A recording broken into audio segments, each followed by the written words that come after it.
Fala galera, está começando mais um episódio do Vivendo em Missão, um podcast sobre teologia, missões, bate-papo e muito mais.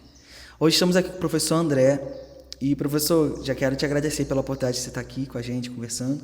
E para início desse podcast eu queria que você se apresentasse um pouco e falando para a gente como que você veio parar aqui no CT.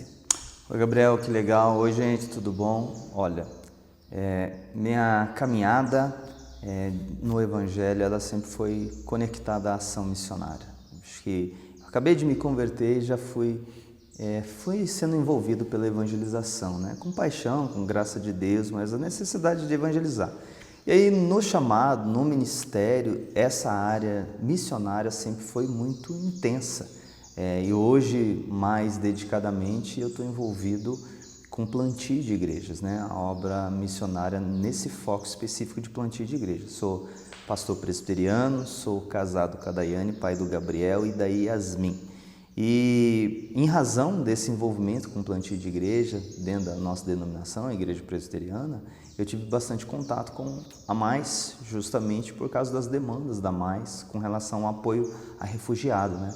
E a nossa igreja fez aquela oração bem perigosa que é: Senhor Deus, deixa a gente participar do que o Senhor está fazendo no mundo. Em razão disso, a Mais, com todos os seus desafios e a atitude bonita na recepção de refugiados, nos conectou para a gente ajudar nesse processo, e a gente teve a alegria de acomodar uma família, encaminhar uma família e ver todos os milagres de Deus. Então foi por aí que eu cheguei na Mais. E falando um pouco ainda sobre sua formação, conta pra gente do que você é formado. Beleza, eu sou bacharel em teologia, eu sou formado também em letras, português e inglês, eu tenho pós-graduação em implantação e revitalização de igreja, tenho mestrado em missiologia e agora estou iniciando doutorado em missiologia também pelo MTC, Missional Training Center, em parceria com o Calvin, ano que vem. Então estou nesse desafio. Essa é a jornada acadêmica. Então você estudou bem pouco, né? Então um pouquinho, acho que estou com dificuldade de aprender, então continuo estudando, brincadeira. Isso que ele falou que esquece as coisas. É isso aí, não, o estudo é especial, acho que a tradição do qual faz parte, a gente percebe a necessidade de boa formação dos obreiros, boa formação da própria comunidade de fé. O Brasil vive coisas muito bonitas pensando na igreja brasileira, mas a gente carece ainda de uma formação mais sólida, porque o seguinte, se a gente sem uma boa interpretação bíblica, sem uma boa visão de Deus, da missão, da grande história bíblica, a gente tende a fazer o cristianismo ficar cheio de espantalho, a gente fica vendo coisas estranhas e fica sem muita solidez. Então o estudo ele pode ser um bom instrumento nas mãos de Deus aí para a riqueza da igreja e do coração também, da caminhada com Deus. E falando um pouco sobre o estudo, o professor André veio para cá e está dando uma aula para a gente sobre liderança. Eu queria que você falasse um pouco sobre essa matéria, o que ela ensina na prática e por que ela é essencial para a gente, sendo missionário em treinamento. Joia. Liderança, ela é fantástica, especial, porque todo discípulo de Jesus ele é chamado para liderar. Por que ele é chamado para liderar? Porque a gente é chamado para oferecer influência. Está numa sociedade, Gabriel e amigos, que o tempo inteiro a gente é bombardeado de influência. Influência cultural, influência política, influência de conceito, de cosmovisão, de narrativas. E os discípulos de Jesus são chamados para oferecer uma boa influência. Você vê que as escrituras denominam a gente como sal e luz. Nós somos agentes de transformação. Então todo discípulo ele é provocado a influenciar. Agora a grande distinção é que a influência nessa perspectiva cristã é uma influência na direção dos propósitos de Deus. E influenciar é uma possibilidade para cada discípulo que está em conexão com pessoas, com um grupo de pessoas, e a influência até na cultura é necessária. O cristianismo ele já foi uma extraordinária influência para a cultura. Até esses tempos a gente não falava de mundo pós-cristão. Você percebe que o Ocidente em geral ele sofre atualmente com uma influência secular gigantesca que está varrendo os valores cristãos para baixo do pano da história. Então você percebe assim, a influência cristã ela é sadia para a sociedade. Isso a gente não está falando apenas nos termos da redenção, mas na própria vida das pessoas. Quando você tem uma sociedade que valoriza, por exemplo, os 10 mandamentos, ainda que não creia em Deus, você percebe que a riqueza de vida nessa sociedade é muito maior.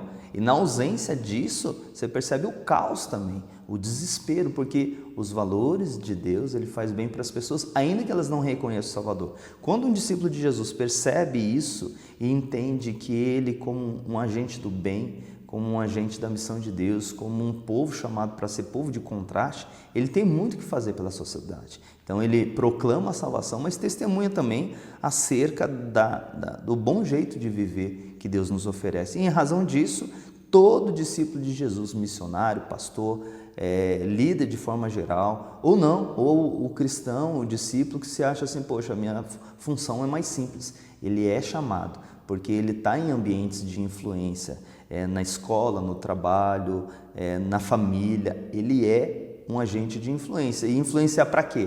Na direção dos propósitos de Deus. Então, nesse sentido, a matéria ela é fundamental para missionários, mas também para todo mundo. Pensar nesse assunto, ele é fundamental. E como os princípios dessa disciplina podem transformar a vida de um jovem cristão no dia a dia? Uau! Eu acho que, primeiro, da consciência de propósito, da responsabilidade no dia a dia dele, ele perceber assim, olha, que ele é vital. Não à toa Deus colocou ele onde ele está. Não à toa ele está nos relacionamentos onde ele está. Desde, por exemplo, sugestionar as pessoas para se perceber como alguém que pode ter um propósito na vida, na perspectiva do que Deus tem para essa pessoa, como também de influenciar o ambiente onde está. É aquela coisa, muita gente usa um outro termo para falar da mesma coisa. Poxa, sabe aquela linguagem, você foi chamado para fazer diferença? Tem muita gente que acha, que é impossível fazer diferença, que é impossível ser um agente de transformação onde está. E não é. A verdade é que todos os discípulos, onde eles são colocados, eles não estão de passagem, eles não são turistas e eles não são meros observadores. A proposta... E aquela fala, eu costumo lembrar dela, que Mardoqueu instiga Esther, olha, será que não foi exatamente por esse motivo que Deus te colocou no lugar onde você está? Essa provocação, essa pergunta, todo discípulo de Jesus tem que fazer. Onde você está, onde você foi colocado por Deus, você tem uma vocação. Você tem a vocação de estudante que deve glorificar a Deus. Então, o seu papel como estudante, você tem responsabilidade. Como cozinheira, que está dentro de um ambiente, de um restaurante, você tem um chamado. Como amigo dentro de um grupo de ciclismo, sendo discípulo de Jesus, você tem um chamado. Então, você tem consciência disso e percebe que Deus te chamou para liderar. E liderar não é comandar, liderar não é necessariamente estar imposto de gestão. Liderar é influenciar as pessoas na direção dos propósitos de Deus, usando seus dons, suas capacidades, seu jeito, tudo aquilo que Deus te deu. Você percebe, poxa, eu tenho um propósito, eu tenho uma razão, Deus me colocou aqui e Ele quer ser exaltado a partir dessa relação. Então isso aí dá propósito, dá sentido, dá envolvimento, e tira muita gente da sensação de, poxa, do que faz a vida? Para o que é a vida? Essa consciência, ter essa consciência do que é abordado nessa matéria, ajuda demais a pessoa, poxa, eu não estou de passagem, tem importância naquilo que está acontecendo aqui na minha vida, em qualquer circunstância, em qualquer razão, em qualquer lugar, para todas as idades. Se é discípulo, Deus tem propósito na onde Ele te colocou. Uau, e eu acho que é muito também entender que a gente precisa glorificar Deus no ordinário. Porque às vezes as pessoas acham que precisam de coisas muito mirabolantes e esquecem que elas estão sendo observadas e elas estão influenciando as pessoas, por mais que elas acham que não. Exatamente. Tem uma expressão latina chamada corandeu, o corandeo, que é a ideia assim, viver na presença de Deus. Quem tem consciência que está vivendo na presença de Deus, diante de Deus, percebe que Deus, Ele não pede uma jogada, Deus não dá uma tacada aleatória, Deus tem propósito. Então é viver com consciência de propósito, é viver com consciência de responsabilidade em toda circunstância. Não depois de uma viagem missionária, por exemplo, com um específico, que a sua jornada começa lá na hora que você chegou no campo. Não, aqui, nesse momento, nas circunstâncias que Deus te colocou, Ele está fazendo sempre algo. E aí é desfrutar do que Ele está fazendo e clamar, Senhor, me dá a chance de participar do que o Senhor está fazendo. E você vai descobrir que Deus está fazendo coisas o tempo inteiro e quer nos envolver nesse processo. Então é exatamente isso que você falou, é o ordinário, é o dia a dia, aqui que está a nossa jornada. Eu acho que quem entende isso acaba virando uma chave na cabeça mesmo. E para a gente poder terminar, eu queria que você desse um conselho prático para um jovem que deseja servir a Deus com mais intencionalidade, que está em treinamento missionário como a gente. Uma coisa especial, tem uma frase de Spurgeon que é extraordinária. Ela fala assim, que todo cristão ou é um missionário ou é um impostor. Então assim, pensar nessa frase. Você é cristão, então, por definição, você é um missionário. Tem um outro missiólogo chamado Gisberto Voitius, foi um dos primeiros missiólogos protestantes. Ronaldo Lidório tem um livro sobre ele, Teologia, Piedade e Missão. Ele menciona o seguinte, a igreja verdadeira só pode ser igreja quando ela é chamada por Deus. Deus nos chama à vocação, Deus nos chama à salvação. Mas a igreja que também é verdadeira, ela é enviada à missão. Então, uma definição de igreja, de discípulos, é chamado e enviado. Para ser igreja tem que ser chamado, mas para ser igreja também tem que ser enviado. Deus te envia, Deus nos envia. Na onde? Na escola, no condomínio, no clube, na academia, na cultura, no shopping, no restaurante. Deus nos envia. Você que está nos ouvindo, Deus te envia. Deus te chama e Deus te envia. É tomar essa consciência de responsabilidade e começar a perguntar, Senhor, dentro dessa vida que o Senhor me colocou, dentro dessa estrutura de rotina, escola, trabalho, família, lazer, o que o Senhor tem para mim?